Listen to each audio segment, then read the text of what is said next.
Hello दोस्तों, आप सभी का स्वागत है हमारे चैनल पर। दोस्तों, मैं आप लोगों के लिए अच्छे अच्छे स्टोरी लेकर आ रहा हूं और आप लोग ऐसे ही अपना प्यार आशीर्वाद बनाए रखना। दोस्तों, जिन भाई को यह स्टोरी बहुत पसंद है उनसे अनुरोध है कि ज़्यादा से ज़्यादा कमेंट करें ताकि हमें एपिसोड अपलोड करने में और ज़्यादा खुशी हो। दोस्तों, मैंने चैनल का मेंबरशिप भी चालू कर दिया है, तो आप लोगों से निवेदन है कि ज़्यादा से ज़्यादा चैनल का मेंबरशिप ज्वाइन करें। धन्यवाद। नेक्स्ट एपिसोड अपलोड हो चुका है, लेकिन जिन रुयांग अब ये दिखावा जारी रखने का इरादा नहीं रखता था। वह तो बस उसे अपना असली रूप दिखाना चाहता था। वह उसे यह स्पष्ट करना चाहता था कि वह कौन है और इसके अलावा वह उसके जैसे किसी व्यक्ति से प्यार करना चाहता था। यदि वह इसे स्वीकार नहीं कर पाती तो वह और अधिक प्रयास करता, अपनी त्वचा को थोड़ा और मोटा कर लेता। जू सिसी की चमड़ी भी मोटी थी, लेकिन जिन रुयांग के सामने ये स्पष्ट रूप से इतनी पतली थी कि इसे एक प्रहार से छेदा जा सकता था। उनकी बात सुनकर साफ तौर पर कहा गया कि यह जानबूझकर किया गया था। आश्चर्यचकित होने के अलावा जू सिसी को थोड़ी घबराहट भी महसूस हुई। उसे भाई रुयांग का ये रूप बहुत खतरनाक लगा। इससे वह अनियंत्रित रूप से कांपने लगी। फिर भी वह उसे दोष नहीं दे सकी। जू सिसी बहुत उलझन में थी। वह नहीं जानती थी कि उसे जिन रुयांग पसंद है या नहीं। यदि वह पुराना वह होता तो वह आत्मविश्वास से कह सकती थी कि वह उसे पसंद करती है, यदि रोमांटिक तरीके से नहीं तो कम से कम प्यार से, एक अच्छी भावना के साथ। लेकिन अब का भाई रुयांग, उफ! जू सिसी वास्तव में उसे पकड़ना और हिलाकर जगाना चाहती थी। मुझे पहले वाला भाई रुयांग वापस दे दो। उसके विचार इधर उधर घूम रहे थे और जिन रुयांग की निगाहें उस पर टिकी हुई थीं। उसकी चमकदार और चमकीली बड़ी आंखों को बाईं और दाईं ओर घूमते हुए, जीवंत रूप से घूमते हुए देखना। उसने अपने होंठ भींच लिए और धीरे से हंसने लगा। वह सचमुच एक प्यारी लड़की थी जिससे उसे चिढ़ाने का मन हुआ। वह पहली लड़की थी जिसे देखकर वह सचमुच उसे छेड़ना चाहता था। जहां तक चिढ़ाने की बात है, जिन रुयांग एक बार खांसा, उसकी निगाहें अनियंत्रित रूप से उसके शरीर पर घूम गईं। यह महसूस करते हुए कि उसके विचार रास्ते से भटक रहे हैं, जिन रुयांग ने अपना माथा रगड़ा। नहीं, उसे अपने मन को भटकने नहीं देना चाहिए। जू सिसी चुपके से अपनी मूल स्थिति में वापस आ गई और छिपकर अपने चावल के गोलों को चुटकी बजाती रही। वह क्या कर सकती थी? वह भाई रुयांग पर गुस्सा नहीं कर सकी, हालांकि वह जानती थी कि उसने ऐसा जानबूझकर किया था। भाई रुयांग, अगली बार आप ऐसा नहीं कर सकते, उसने गंभीरता से उससे कहा, क्योंकि वह अभी भी अनिश्चित थी कि उसे उसका यह वर्तमान पक्ष पसंद है या नहीं। जिन रुयांग ने भौहें उठाईं। क्या करें? बस इतना ही। उसने अपना सिर नीचे किया और अपना काम जारी रखा। जिन रुयांग ने उसका हाथ पकड़ लिया। ऐसे? जू सिसी, या ऐसे? वह अचानक पास झुक गया। चावल के गोलों के लिए बने एक कटोरे ने उन्हें अलग कर दिया। उसके सुंदर चेहरे के अचानक सामने आने पर जू सिसी ने सहज रूप से अपनी गर्दन पीछे खींच ली। हालांकि उसके दूसरे हाथ ने उसके सिर के पीछे वाले हिस्से को पकड़ लिया और अपना माथा उसके माथे पर जोर से दबा दिया। उसकी कोमल आवाज धीरे धीरे धीमी पड़ गई। जियाओ सिसी को यह नापसंद नहीं है ना? ऐसा नहीं है कि उसे यह नापसंद है, लेकिन उसे ऐसा नहीं करना चाहिए। जू सिसी अचानक उठ खड़ी हुई और बाहर भागने के लिए तैयार हो गई, लेकिन जल्दबाजी में उसने अपने दाहिने पैर से अपने बाएं पैर पर कदम रखा, लड़खड़ा गई और मुंह के बल गिर पड़ी। उसका माथा दरवाजे की चौखट से टकराया। आह! जू सिसी दर्द से चिल्लाए और अपना सिर पकड़ लिया। जिन रुयांग ने अपना मुंह खोला और सोचा कि क्या वह बहुत ज्यादा बल प्रयोग कर रहा था। वह जल्दी से दौड़कर गया और जू सिसी को ऊपर खींच लिया। जू सिसी का माथा एक चमकदार लाल धब्बा था। उसने गहरी पीड़ा के भाव से जिन रुयांग की ओर देखा। भाई रुयांग, आप? उद्धरण चिन्ह। जियो सिसी, मैं गलत थी, मुझे माफ कर दो। जिन रुयांग ने सक्रिय रूप से माफी मांगी। उसके माथे पर लाल निशान देखकर उसका दिल बहुत टूट गया। मुझे इसे तुम्हारे लिए रगड़ने दो, उसने धीरे से कहा। उसकी ठंडी उंगलियां हल्के से उसके घायल माथे को छू रही थीं। उसकी नज़र इतनी कोमल थी कि लोग पिघल जाते थे। जू सिसी मूर्खतापूर्वक जमीन पर बैठ गई। अपने सामने इस आदमी को देखकर, उसकी कोमल आवाज और व्यवहार को देखकर जू सिसी खो गई। क्या भाई रुयांग पर जादू कर दिया गया था, या यह वह थी?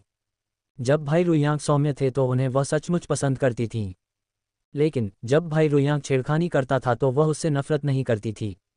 जू सिसी खुद को रोक नहीं पाए और बुदबुदाए, भाई रुयांग, क्या तुम भी अब ऐसा ही नाटक कर रहे हो? यदि आप हैं तो क्या आप कृपया रुक सकते हैं? उसे डर था कि वह उसके द्वारा बनाए गए इस दिखावे में फंसने से खुद को नहीं रोक पाएगी। उसके शब्दों के कारण जिन रुयांग ठिठक गया। बहाना करना? उसकी भौहें तन गईं। क्या वह सोचती थी कि उसके प्रति उसकी चिंता महज दिखावा थी? जिन रुयांग बहुत नाराज था। वह वास्तव में उसके घाव पर जोर से वार करना चाहता था ताकि वह अपने माता पिता के लिए रो सके। ये कृतघ्न लड़की। हालांकि जिन रुयांग ने ऐसा सोचा था, लेकिन वास्तव में वह ऐसा करने के लिए खुद को तैयार नहीं कर सका। आप ऐसा क्यों पूछ रहे हैं?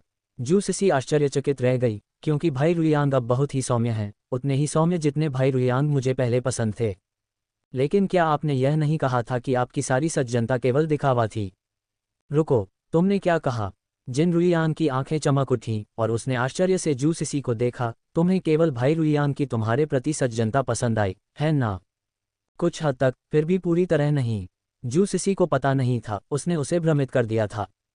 उसके अचंभित भाव को देखकर जिन रुयांग को एक आभास हुआ और उसने खुशी से उसे अपनी बाहों में उठा लिया। जियो सिसी, धन्यवाद। उसे याद दिलाने के लिए धन्यवाद देते हुए उसे ऐसा लगा जैसे उसे कुछ समझ आ गया हो। ये पता चला कि उसे अपने प्रति सौम्य जिन रुयांग पसंद था। तो अब ये दिखावा नहीं रहा। उसके सामने उसकी सौम्यता, सहज, स्वाभाविक व्यवहार प्रतीत हो रही थी। उसे अपनी बाहों में घुमाने के बाद जिन रुयांग ने अंततः उसे नीचे उतारा, उसकी भ्रमित निगाहों का सामना किया, उसके चेहरे को जोर से पकड़ा और एक चुंबन दिया। जियाओ सिसी, मैं समझ गया। ये दृश्य अभी अभी जू अहोंग ने देखा था जो रसोई में आया था। जिन रुयांग द्वारा जू सिसी को चूमते हुए देखकर जू अहोंग पहले तो दंग रह गया, फिर जोर से चिल्लाया और भागने के लिए मुड़ा। माँ गुइमी, हमारा जियाओ हेई सुअर गोभी को उखाड़ रहा है। जू अहोंग की चीख ने जू सिसी और जिन रुयांग दोनों को चौंका दिया। जिन रुयांग को शर्मिंदगी महसूस हुई क्योंकि आखिरकार जू अहोंग जू सिसी के पिता थे। जू सिसी लगभग मरना चाहती थी, वह जू अहोंग की पीछे हटती हुई आकृति को घूर रही थी, उसकी आंखें लगभग उसका पीछा कर रही थीं, चाहती थी कि वह वापस आ जाए। सुनिए, क्या ये शब्द सचमुच एक पिता के मुंह से निकल सकते हैं? जू सिसी क्रोधित हो गई। चिंतित होकर उसने अपना पैर पटका, जिन रुयांग को एक तरफ धकेल दिया और समझाने के लिए बाहर भागने ही वाली थी। अरे जियो सिसी, जिन रुयांग ने जू सिसी को पीछे खींच लिया, आप कहाँ जा रहे हैं? जू सिसी को जू अहोंग पर कोई मामूली गुस्सा नहीं आया, और इसका दोषी कोई और नहीं बल्कि जिन रुयांग था। सुनिए, उसके पिता ने क्या कहा, इसका क्या मतलब है कि वह गोभी उपहार में दे रही है? ये स्पष्ट था कि गोभी ही उस पर झपटी थी। अरे नहीं, ये सही नहीं है। गुस्से से पागल जू सिसी को एहसास हुआ कि यह स्वीकार करना था कि वह छोटी काली सुअर थी। वह पागलपन से चीखी, भाई रुयांग, अगली बार तुम ऐसा नहीं कर सकते। उसके उत्साहित भाव को देखकर जिन रुयांग की निगाहें और भी कोमल हो गईं और उसकी बड़ी हथेली उसके सिर पर आ गई, धीरे से रगड़ने लगी। चिंता मत करो, मैं समझा दूंगा। आप क्या समझाने जा रहे हैं? जू सिसी ने उसे घूर कर देखा, क्या वह बताएगा कि उसने उसे चूमा था? यह मूलतः कुछ भी न समझाने जैसा है। उसके पिता के बड़बोलेपन के कारण अब पूरे परिवार को पता चल गया होगा, और वे निश्चित रूप से कहेंगे कि उसने ही इसकी शुरुआत की थी। जू सिसी पहले से ही कल्पना कर सकती थी कि जू अहोंग क्या कहेगा। अब तो लड़की उसे घूरने की भी हिम्मत करती है। ये पहली बार है जब उसने उसके प्रति नाराजगी दिखाई है। जिन रुयांग को सुखद आश्चर्य हुआ, उसके चेहरे पर मुस्कान और भी चौड़ी हो गई। उसके सिर पर रखा हाथ खुद को नियंत्रित नहीं कर सका, धीरे धीरे उसके चेहरे पर चला गया और उसे हल्के से चुटकी काटने लगा। यह अनुभव बुरा नहीं था, विचार अच्छे थे। जू सिसी, भाई रुयांग की अभिव्यक्ति अचानक इतनी जटिल क्यों हो गई? इस बीच जू अहोंग ने जू सिसी की उम्मीदों को बिल्कुल भी निराश नहीं किया। वह दूर से चिल्लाने लगा, माँ गुइमी, कुछ बड़ा हुआ है। वह घबराया हुआ घर में भागा। बूढ़ी महिला ने उसे तेजी से भागते हुए देखा, उसका चेहरा लाल था और कानों से भाप निकल रही थी, और उसने सोचा कि सचमुच कुछ बुरा हुआ है। अरे बेवकूफ़, सीधे मुद्दे पर आ जाओ, इसमें बड़ी बात क्या है? लियू गुइमेई भी चिंतित थे और उन्होंने कहा, एरहोंग, जल्दी करो और हमें बताओ, वास्तव में क्या हुआ? सौभाग्य से यान कुई हुआ और अन्य लोग अन्य कामों में व्यस्त थे, इसलिए अब केवल बूढ़ी महिला, बूढ़े मालिक और लियू गुइमेई ही घर पर थे। जू नैनियन का कमरा दूसरी मंजिल पर था। दूर से जू अहोंग के शोरगुल की आवाज़ सुनकर वह जिन यू के साथ नीचे दौड़ी, ये देखने के लिए कि क्या हो रहा है। जू अहोंग के चेहरे पर एकदम से आश्चर्य का भाव था। वह बाहर की ओर इशारा कर रहा था और कुछ देर हौंफने के बाद आखिरकार उसने एक वाक्य कहा, हमारी सीसी की शादी हो रही है। विस्मयादिबोधक चिन्ह, उद्धरण चिन्ह। पहले तो सभी लोग हैरान हुए, फिर हैरान। जू नैनियन की पहली प्रतिक्रिया थी, क्या उसके दूसरे चाचा ने सिसी को जिन रुयांग के साथ कुछ करते हुए देखा था? उसने सहज रूप से जिन यू की ओर देखा, जो भी अनजान लग रहा था। वृद्ध महिला और लियू गुइमेई आश्चर्यचकित तो थे, लेकिन साथ ही बेहद उत्सुक भी थे। क्या हमारी काली कोल बॉल की शादी हो रही है? बुढ़िया ने अपनी जांघ पर थपथपाया। अरे बदमाश, अपनी बेटी की शादी करने के ख्याल से ही तुम पागल हो गए हो, बेसुध हो गए हो। हम अपना छोटा सा काला सुअर किसी को नहीं दे सकते। तुम कौन सी अनैतिक बात करने की सोच रहे हो? असली माँ लियू गुइमेई को सबसे पहले ये खबर सुनकर झटका लगा कि जू सिसी शादी कर रही है, क्योंकि असली माँ होने के नाते उन्हें भी इसकी कोई जानकारी नहीं थी। वृद्ध महिला की बातें सुनकर उसे शब्दों से परे शर्मिंदगी महसूस हुई। शुक्र है कि उसकी बेटी अपने पिता की तरह ही उदार सोच रखती है। इस बार जब वह घर आई तो उसकी लड़की की त्वचा का रंग स्पष्ट रूप से काफी हल्का हो गया था और वह पहले की तुलना में बहुत सुंदर लग रही थी। अधिक से अधिक, वह तो बस एक छोटी सी पीली सूअर थी, फिर भी उसे छोटी काली सूअर क्यों कहा जाए, ये कितना अप्रिय लगता है। जू अहोन ने बाहर की ओर इशारा करते हुए कहा, माँ, मैं हमारे छोटे काले को नहीं बेच रहा हूँ। बात यह है कि हमारा छोटा काला बेईमान है, घृणित काम कर रहा है। जैसे ही उसने कहा, जू अहोन ने अपना सिर जिन यू की ओर घुमाया। जियो जिन, मुझे आपके जिन परिवार के लिए खेद है। जल्दी से अपनी युवा चाची को बुलाओ और कार्यभार संभालने के लिए कहो। मैं हमारी सीसी से माफी मांगूंगा। जिन यू, दूसरे अंकल, धीरे बोलो, क्या हुआ। जैसे ही जू अहोन ने ये कहा, जिन यू ने मोटे तौर पर इसका सार समझ लिया। जू नेनियन अपने दूसरे चाचा के अनुमान से पूरी तरह से हताश हो गई। लेकिन उसके दूसरे चाचा वास्तव में विनोदी थे, यहाँ तक कि उन्होंने जिन परिवार से माफी भी मांगी। जू सिसी और जिन रुयांग के बीच वर्तमान स्थिति को देखते हुए, क्या ये जिन रुयांग नहीं होना चाहिए जिसने जू सिसी के साथ कुछ किया। जू इरोंग ने गहरे दुख के साथ जिन्यू का हाथ पकड़ लिया। नहीं नहीं नहीं, यह आसानी से नहीं कहा जा सकता, पहले अपने बड़ों को आने दो। लियू गुइमेई और बूढ़ी महिला जू अहोन के व्यवहार से और भी अधिक हैरान थे। सौभाग्य से वहां कोई ऐसा व्यक्ति मौजूद था जिसके पास ऑनलाइन दिमाग था और जो जू अहोन को प्रबंधित करने में सक्षम था। परिवार को चिंतित और कारण समझने में असमर्थ देखकर जू वेंटियन ने बस इतना कहा, बेटा, बेहतर होगा कि तुम पहले मामले को स्पष्ट कर लो। जू अहोन थोड़ी देर और उपदेश देना चाहता था, लेकिन बूढ़ी महिला ने उसके चेहरे पर जूता फेंका। तुम बेवकूफ़ हो, नाटक करना बंद करो, जल्दी करो और हमें बताओ, आखिर हुआ क्या है। जू अहोन ने शर्मिंदा होकर जूते का पैड पकड़ा और फिर गंभीरता से जमीन पर घुटने टेक दिए। माँ, सौतेले पिता, मैंने सीसी को ठीक से अनुशासित नहीं किया है, यह मेरी गलती है, मुझे सजा दो। लेकिन बच्चे को दोष मत दो, अगर कुछ है तो मुझ पर आओ। अगर लड़की को अच्छी तरह से नहीं पढ़ाया गया है तो ये सब पिता की गलती है। मैं दूसरे अंकल, सीधे मुद्दे पर आइए। जू नेनियन जू अहोन के नाटकीय कृत्य को और बर्दाश्त नहीं कर सका और उसने तुरंत उसे रोक दिया। उसे डर था कि अगर वह सीधे मुद्दे पर नहीं आया तो उसे बूढ़ी महिला थप्पड़ मारेगी और जावा देश भेज देगी। जू अहोन ने चुपचाप अपने दुख के आंसू पोंछ लिए। उसे अंततः अपनी बेटी की शादी करने का अवसर मिल गया था। यद्यपि ऐसा करना थोड़ा सम्मानजनक था, लेकिन उसके पास कोई विकल्प नहीं था। आखिरकार वह एक पिता थे। संपर्क टॉस 3 दिल 80 के दशक में पुनर्जन्म, हर कोई मुझ पर फिदा हो जाता है। सी 483 483 482 सिसी और रुयांग को सगाई के लिए मजबूर किया जाता है। 2 अपडेट। 483 अध्याय 482 सिसी और रुयांग को सगाई करने के लिए मजबूर किया जाता है। 2 अपडेट। 483 अध्याय 482 सिसी और रुयांग को सगाई करने के लिए मजबूर किया जाता है। 2 अपडेट। जू वेंटियन को जू अहोन द्वारा उसे सौतेला पिता कहने पर झटका लगा, जिससे उसका गुस्सा लगभग भड़क गया। अपने चिकने, पाउडर लगे चेहरे को देखते हुए उसने चुपचाप एक गहरी सांस ली और खुद को याद दिलाया कि वह उसका ऋणी है। तभी खबर सुनकर जिन नानकसी भी नीचे आ गई। जू अहोन को हॉल में घुटने टेकते हुए देखकर एक बाहरी व्यक्ति के रूप में जिन नानकसी ने सचेत रूप से वहां से चले जाने के बारे में सोचा। नतीजा ये हुआ कि जू अहोन ने अपना सिर घुमाया और उसे देखा, अपने घुटनों पर रेंगते हुए उसकी पैंट की टांग पकड़ ली। भाभी, कृपया रुको।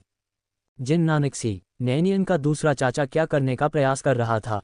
सब लोग। जू नैनियन ये देखना बर्दाश्त नहीं कर सकी। उसने अपने चेहरे को अपने हाथ से ढक लिया। उसका दूसरा चाचा वास्तव में अधिक से अधिक बेकार होता जा रहा था। यहाँ तक कि जिन यू भी अपना संयम खो बैठा और जोर से हंसने लगा। बूढ़ी दादी और लियू गुइमेई अपनी शर्म छिपाने के लिए अपनी पैंट फाड़कर सिर पर पहनना चाहते थे। ये दृश्य बेहद शर्मनाक था। जू वेंटियन ने अपनी छाती थपथपाई, अपनी सांसों को शांत किया और खुद को यकीन दिलाया, वह मेरा अपना खून है, मेरा अपना खून है। न्यानियन के दूसरे चाचा, अगर आपको कुछ कहना है तो कहिए, कृपया पहले उठिए। जिन नानकसी ने अजीब तरह से कहा, खुद से सोचते हुए, बस मेरी पैंट छोड़ दो, वे नीचे गिरने वाले हैं। अंत में जू अहोन नहीं उठे, लेकिन जिन नानकसी को कमरे में ले जाया गया और जू अहोन ने उन्हें जबरदस्ती बूढ़ी महिला और जू वेंटियन के समान क्षेत्र में बैठने के लिए कहा। जब वह उनके सामने घुटने टेक रहा था, जिन नानकसी को अजीब तरह से ऐसा महसूस हुआ कि उन्हें एक बुजुर्ग के रूप में देखा जा रहा है। अरे बोलो, क्या बात है। बूढ़ी औरत खुद को रोक नहीं सकी और जूते के तले से उसे जोर से मारा। ये देखकर कि सभी लोग आ गए हैं, जुएरहोंग ने अपनी बेटी की आजीवन खुशी के लिए बहुत गंभीरता से बोला, मैं अभी रसोई घर में गया था और मैंने कुछ ऐसा देखा जिससे मुझे बहुत दुख हुआ। तो उन्होंने कहना शुरू किया, कुछ ही मिनट पहले हमारी पुत्रवधू से विमुख बेटी ने एक गंभीर गलती की है। इस बिंदु पर वह जानबूझकर रुक गया और जिन नानकसी की ओर देखते हुए बोला, उसे ठीक से न पालने के लिए ये सब मेरी गलती है, मुझे आपके जिन परिवार से माफ़ी मांगनी चाहिए। जिन नानकसी, हे ठीक है, दूसरे अंकल नैनियन, शायद आपको बोलने के लिए खड़ा होना चाहिए। हम सब यहाँ एक परिवार हैं, आइए अच्छी तरह से चीज़ों पर चर्चा करें। इस तरह से यह ईमानदार नहीं लगता, जू होंग ने सहजता से उत्तर दिया।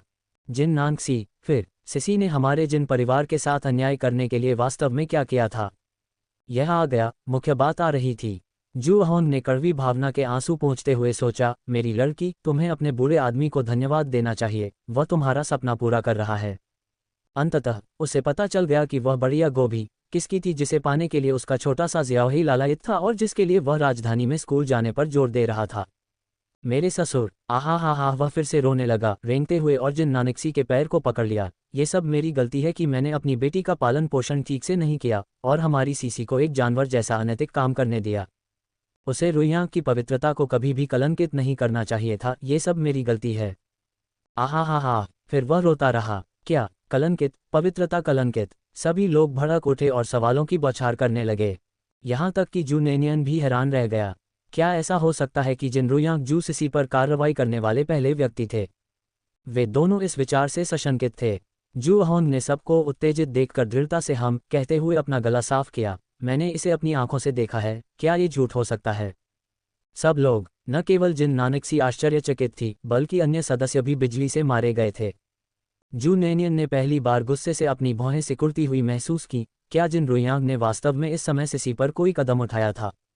जिन यू ने शायद ये भांप लिया था कि जू नैनियन क्या सोच रही थी और उसने आश्वस्त होकर उसके हाथ के पीछे थपथपाया और विश्वास के साथ उसे आश्वस्त किया, रुइयांग इतना बेतुका नहीं होगा। जू नैनियन ने स्वाभाविक रूप से जिन यू पर विश्वास किया, लेकिन फिर भी वह चिंता करने से खुद को नहीं रोक सकी, उसके दूसरे चाचा भी झूठ नहीं बोलेंगे। कमरे में मौजूद हर व्यक्ति के विचार अलग अलग थे। बूढ़ी औरत सोच रही थी, ये खत्म हो गया है, सभी गणनाओं के बावजूद मैंने यह नहीं सोचा था कि मेरा छोटा काला सुअर इस महत्वपूर्ण क्षण में कार्रवाई करेगा। बूढ़ी महिला को बहुत पहले ही जू सिसी के जिन रुइयांग के प्रति प्रेम का पता चल गया था। शू होंग की बातें सुनकर एक पल के लिए बूढ़ी महिला को गर्व की अनुभूति हुई। उसकी पोती, हालांकि थोड़ी काली थी, अंततः पीले रंग की हो गई थी और अब काली नहीं रही। लेकिन फिर उसने सोचा, मेरे सबसे बड़े पोते की शादी होने वाली है, अगर ऐसा हुआ तो क्या इसका अंत अच्छा होगा? उसके ज़ियाओहेई ने क्या साधन इस्तेमाल किया? लियू गुइमेई सोच रही थी, ये बुरा है, ये बुरा है, मेरी बेटी अपने पिता से प्रभावित हो गई है। पहले उसके पिता भी उतने ही लापरवाह थे। उसने अवचेतन रूप से जिन नानकसी की ओर देखा और सोचने लगी कि कैसे माफ़ी मांगे। और जिन नानकसी सोच रही थी, ऐसा लगता है कि दूसरी भाभी को रुइयांग के मध्य आयु में भिक्षु बनने के बारे में चिंता करने की आवश्यकता नहीं है। जहाँ तक जू होंग का सवाल है, तो बम गिराने के बाद उसने स्पष्ट मन और विवेक के साथ जिन नानकसी की प्रतिक्रिया देखी।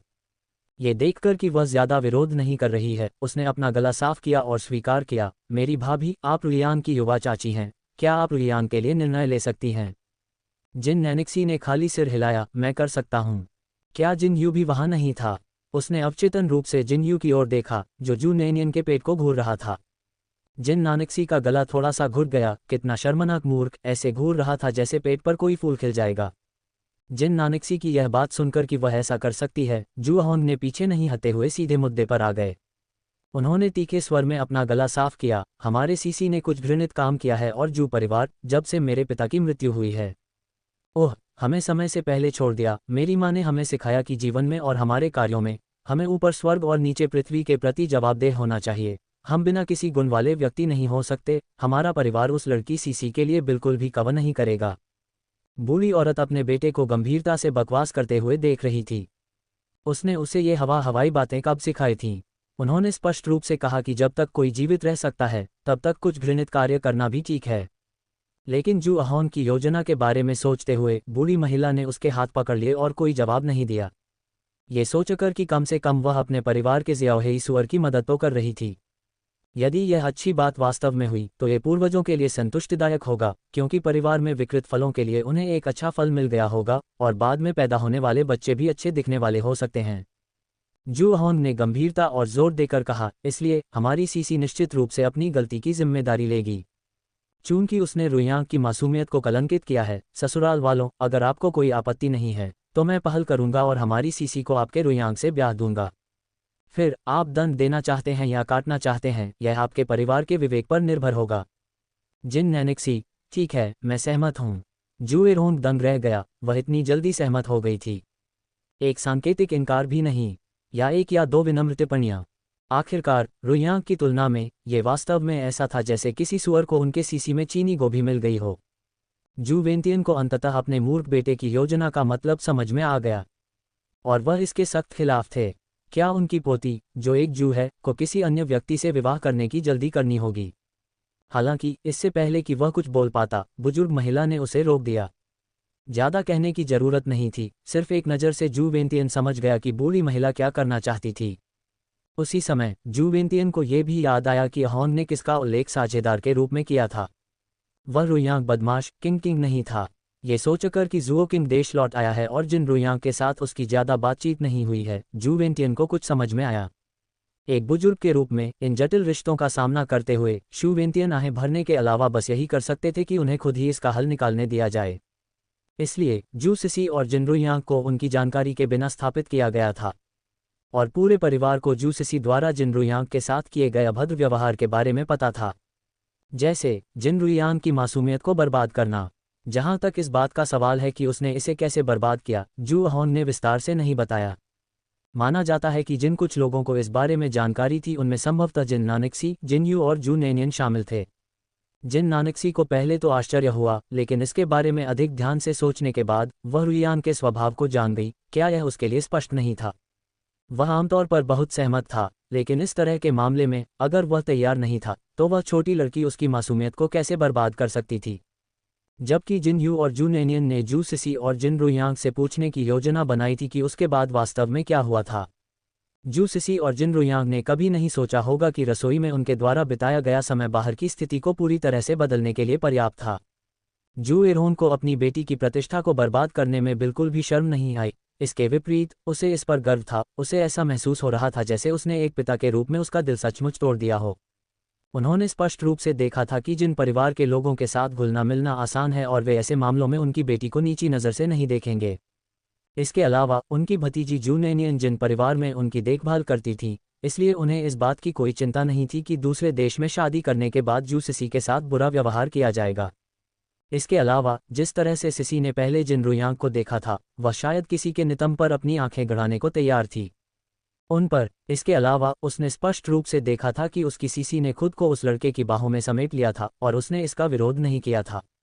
इसका क्या मतलब था? इसका मतलब था कि उसकी ज़ियाही बेहद आकर्षक थी और लड़का वास्तव में अपनी बेटी से बहुत प्यार करता था।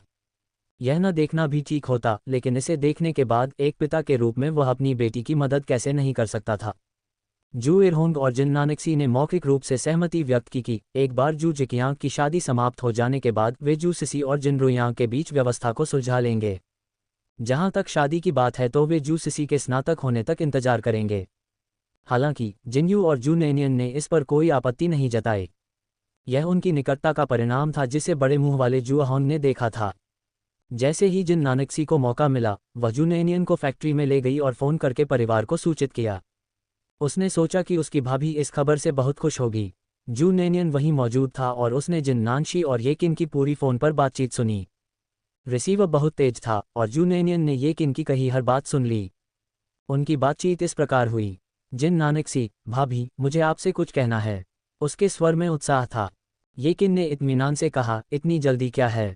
आप बहुत उत्साहित हैं। शांत हो जाओ और मुझे बताओ। जिन नानक्सी की आवाज़ अचानक बढ़ गई, क्या मुझे रोमांचित नहीं होना चाहिए? हमारी रुइयां की शादी हो रही है। एक महिला के रूप में येकिन की छवि बिना किसी निशान के गायब हो गई। क्या रुयांग शादी कर रही है? क्या हुआ? मुझे कैसे पता नहीं चला? जिन नानक्सी, भाभी, परेशान मत होइए, मैं आपको धीरे धीरे समझाता हूँ। उन्होंने अभी तक शादी नहीं की है, मैंने सिर्फ उनकी खातिर यह फैसला किया है। येकिन चिंतित लग रहे थे। आपने फैसला कर लिया? क्या रुयांग सहमत होगा? नहीं, वह नहीं मानेगा, वह निश्चित रूप से सहमत होगा। जिन नानक्सी का स्वर और भी अश्लील हो गया। भाभी, मैं आपको बता दूं, हमारे रुयांग ने उस लड़की की मासूमियत को बर्बाद कर दिया है। इस बार उसे शादी करनी ही होगी। मैंने सुना है कि वह गर्भवती हो सकती है। क्या मेरा एक पोता है? येकिन उत्साहित और उत्साहित हो गया। वे कहाँ हैं? मैं अभी आ रहा हूँ, छुट्टी ले रहा हूँ, मुझे छुट्टी लेनी ही होगी। जल्दी मत करो भाभी, जल्दी मत करो। हम शीघ्र ही घर लौट आएंगे। हम लड़की को वापस ले आएंगे। क्या तुम उस लड़की को जानते हो? येकिन ने पूछा। जिन नानकसी की मुस्कान धीरे धीरे अश्लील हो गई। मैं उसे जानती हूँ, वह नेनियन की चचेरी बहन है। आपने उसे पहले भी देखा है, उस छोटी लड़की जू सिसी को। ये सुनकर येकिन कहती रही कि यह कितना अद्भुत है और जल्दी से बताया कि अब उसका एक पोता है। उसने जिन नानकसी को जू सिसी की अच्छी देखभाल करने और उसकी उपेक्षा न करने का निर्देश भी दिया, अन्यथा बाद में नंद भाभी के बीच परेशानी हो जाएगी।